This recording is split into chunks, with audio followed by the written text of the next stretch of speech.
It's time for Friday Fabulous Florida. There is a gigantic alligator in my kitchen. A look at the weirdest stories from our weirdest state. Florida man is accused of stealing $30,000 in Pokémon cards, but his caper is foiled by topless MMA coach. What? That is maybe the best headline in Florida. Here's what happened. So Florida. He tried to abscond with over $30,000 worth of Pokemon cards. Abscond is a ding word. He was thwarted by two MMA coaches. They tackled and restrained him. This happened in Miami. He went into the Pro Play Games in Miami, asked to see a binder filled with Pokemon cards. Then he snatched the binder and ran. The store's manager says it was just like at that moment, I felt helpless because we're watching $30,000 or $40,000 of our hard work just walk off. You can see the video here. That chase ensued and bystanders confronting the thief. Three men, one of whom is shirtless, can be seen apprehending and restraining him. My friend jumped out of the car, cut him off, and that's when we got on top of him and used our jiu-jitsu to subdue him, said Dominic Galliana, one of the two martial arts coaches from a nearby center, seen confronting the thief in the video. Clearly, he didn't know there was a martial arts thing in this strip mall. No. Boy. Police identified the suspect as 33-year-old Jaciel Monforo. He was charged with aggravated assault and grand theft. Wow. Good day, sir. Exactly. I love the bystanders all coming together for Yes. Pokemon cards. You know, It really's nice. Yeah. Yeah. A little bit of community there in Florida. Love to see more of that in this country. MMA, Pokemon, and topless is the Florida trifecta, says Tom Dusenberry. Yeah, that's exactly right. A Florida man who aspired to become a police officer is at his job interview, and now he is in prison. What? Stephen Bodley, 26, he was trying to be a cop, and he's at this interview. The Office of State Attorney Andrew Bain said that during the interview, he confesses to this awful act with a child. Oh, God. Yeah. He mentioned the crime during the job interview. I don't think he's going to be getting that position. Yeah. Ooh, it's a wild idea, but it just might work. The certified voice stress analysis examiner. That's something we should get on this show, the certified voice stress analysis examiner. We need that. I feel as though that would be something that could work on this program. Anyway, he essentially was explained that it was legitimate. So yeah, I will say that booking photo, he did dress for the interview. It was an interview. Sure. With the shirt and the jacket.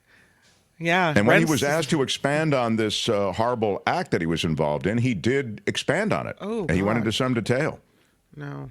Detectives tracked down the victim's mother and revealed all the details, and they were all ugly, and now he's facing prison time. A Florida man allegedly waves a gun at bartenders when he was told that the bar was closing. Oh, no, it's not. Yeah. Everybody's saying you need to get out of here, and he's saying, not so much. Carlton Lacy, 39. You see him there. He was pictured there for a moment. And again, on the booking photo scale, I would say a 3? A 2? I don't know. The hair has to be good for at least a 6 or a 7. Yeah, the hair is strong, but I don't know. There's just a lot going on there. Anyway, you can everybody can have an opinion. Mo Direct says a 4.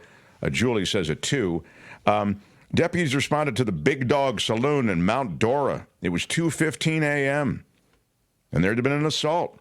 Two bartenders said that Lacy pulled a gun on them after he said, we're not closing. They said, no, it's time for the bar to close. He's like, oh, no, it's not. It closes when I tell you it closes, is when it closes. He grabbed the gun from his waistband and said, "Who needs to leave?" And then he said, "Keep playing with me, B."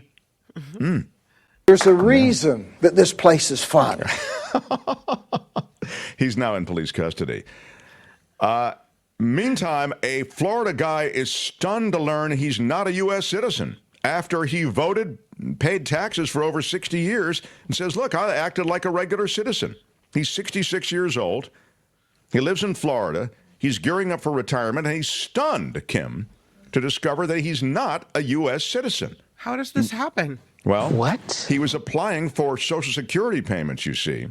And despite having lived in America since he was a toddler and voting in numerous federal elections for the last 6 decades, Jimmy Claus is not an American citizen. And he was expecting to get this letter from the Social Security Administration telling him, when he could expect to start raking in those big Social Security dollars. But instead, he was informed that his money was frozen. And the reason it's frozen is because he hadn't proven to them, he says, that he was here legally in this country. What the hell is going on in the United States of America? Klaus's mother was a Canadian. His paternal grandparents hailed from Germany. And what always reassured him that he was a U.S. citizen was that his father was a natural-born American. He was brought to the U.S. when he was 2 years old in the 60s, and for decades figured that he'd been granted citizenship through his father. This is a developing story, and you'll continue to update it, will you not, Albert? I'll be on it. Yeah, hopefully he gets his money, and this is very, very weird. Yeah, bizarre story. Albert, thank you. Florida authorities... He might want to rethink that Trump sign on the door, because they're going to send him back to Germany. Yeah, I didn't Even see though the he's Trump never sign. lived I saw there. the 2 American flags. Usually the 2 American flags can, No, there's a Trump sign on the front door. I see. Yeah, I think he might need to, retool that thought. I never know, I love the American flag and the American flag flying. Sometimes when their flag's too big or there are too many big flags, it's kind of it can be a warning. Like the double sad. fisting of the flags essentially at the doorstep. Yeah. I don't know. It's weird to do 2 back to back. Michael Schur is actually entering into this. He's saying that, because it was in Al Gore, in that Bush-Gore election, they contested Florida returns. Mm-hmm. This guy voted, and he probably shouldn't have been able to vote. Changed the course of history. Yeah, changed the course. Michael's saying this guy actually did change the course of history. He stole that from Al Gore when Al Gore really won Florida. Right. Wow. Michael Schur is That's right, not as fake. usual. That's real. As it turns out, of course, Al Gore did win Florida, but that's a story for a different time. Florida authorities, in a video, wrangle and remove a massive alligator from a pathway, and this pathway is frequented by school children. What? He's huge. Look at him. He's 12 and a half feet. Wow, he's a big boy. He was strolling along a pathway frequented by kids walking to and from a nearby school. Florida law enforcement relocated him. I hope that's true. That feels like such a euphemism for killed him. According to the Pinellas Sheriff's Office, deputies got a call early in the day, and they dispatched law enforcement to the area right away. Concerned residents said there was an alligator on a pathway. Deputies arrived, and there he is. He didn't get that big by eating fish. He needs some, some kid protein, I guess. The wranglers they called in were actually a bit fearful, law enforcement said. They were scared. The guy's a big guy. Anyway, they relocated this alligator to a sanctuary in southern Florida. And you think that's an acceptable absence or reason for tardiness for school? There's a huge alligator on the way. There was an alligator on my on my route. Yeah, alligator detour. Yeah. In this case, there's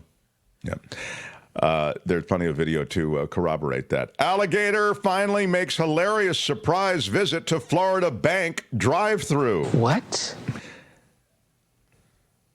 One person who worked at the bank said he did not have an account here. Turned away. It was just a regular day at work for bank tellers at an additional financial credit union in Leesburg, Florida, until it wasn't a regular day. The unexpected visitor made its way through the credit union's drive-thru, and the bank said they did not have an account. The surprise customer, this alligator, it doesn't look like a super big one, but big enough. The creature crawling in the drive-thru eventually moved on, not before staff captured many photos and videos. And there was apparently no other incident related to this alligator sighting. And with that, we conclude Friday Fabulous Florida, but we must select a favorite story. So I will quickly review for you what the stories are. You must pick a favorite. Again, we don't want to pick a favorite. It's like picking between children, but the bylaws of the show require that we pick a favorite. Florida man accused of stealing $30,000 in Pokémon cards, foiled by the MMA coaches, one of whom was topless. The Florida man convicted after admitting to a heinous crime during a job interview to become a cop. The Florida guy waves guns, I should say a gun, at bartenders who told him that the bar was closing.